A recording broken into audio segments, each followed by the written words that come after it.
Hello దోస్తులు, ఎట్లున్నారు? మంచిగా ఉన్నారా? Welcome back to my channel. అయితే ఈ వీడియోలో బాగా పండిన అట్టి పండ్లతోటి బనానా కేక్ ఎట్లా రెడీ చేయాలో చూపిస్తా.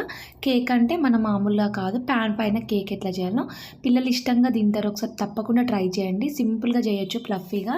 ముందుగా ఇట్లా బాగా పండిన అట్టి పండుని తీసుకొని ఇట్లా ముక్కలు ముక్కల్లా కట్ చేసుకొని మిక్సీ జార్లోకి వేసేసుకోండి. వేసుకున్న తర్వాత మీ తీపికి తగ్గట్టు, నేను మాత్రం హాఫ్ కప్ వేస్తున్న షుగర్ అనేది. మీరు ఈ ప్లేస్లో బెల్లం కూడా తీసుకోవచ్చు. హాఫ్ కప్ వేసినాక ఒక కప్పు నిండా ఫుల్ పాలు తీసుకోండి. ఇది కాచి చల్లార్చిన పాలు తీసుకోండి.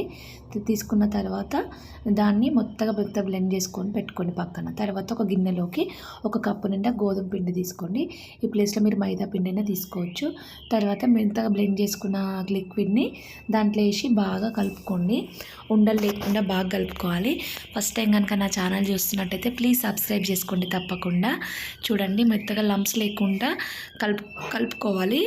మొత్తం వీడియోలో చూపిస్తున్నట్టుగా లంప్స్ లేకుండా బాగా కలుపుకున్న తర్వాత దాంట్లోకి చిటికెడు ఉప్పు వేసుకోండి. తర్వాత ఒక టీ స్పూన్ కన్నా సగము వేసుకొని ఆ బేకింగ్ తర్వాత ఒక టీ స్పూను వెనీలా ఎసెన్స్, దీనికి బదులు మీరు యాలకుల పొడి కూడా వేసుకోవచ్చు మీ దగ్గర లేకపోతే. బాగా కలుపుకోండి. మొత్తం అదంతా కలిపే విధంగా మిక్స్ చేసేసుకోండి.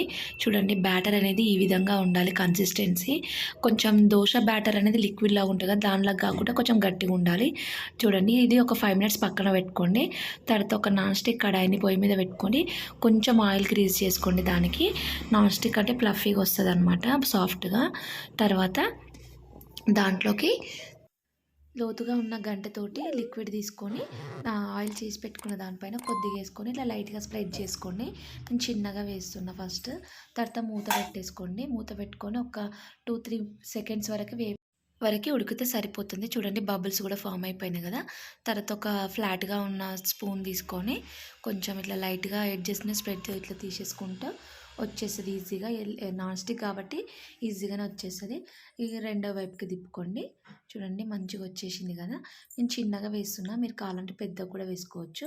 ఇది ఫస్ట్ టైం కాబట్టి ఈజీగా వచ్చేస్తుంది. ఫస్ట్ టైం రాని వాళ్ళు కూడా చేసుకోవచ్చు. 2 సైడ్స్ కూడా కాలిపోయింది కదా. తర్వాత దాన్ని ఒక ప్లేట్లోకి తీసేసుకోండి. ఇదే విధంగా సేమ్ ప్రాసెస్ని అన్నిటికీ చేసుకుంటూ అన్నీ రెడీ చేసుకో. పిల్లలు ఇష్టంగా తింటారు. బనానాతో చేసినట్టు కూడా తెలియదు అసలు, ఫ్లేవర్ కూడా చాలా బాగుంటుంది. మీరు కూడా తప్పకుండా ట్రై చేయండి. ఎట్లొచ్చిందో నాకు కమెంట్ చేయండి. వీడియో నచ్చితే మాత్రం లైక్ చేయడం మాత్రం అస్సలు మర్చిపోవద్దు. చూడండి, ఎంత ఫ్లఫీగా వచ్చినాయి కదా.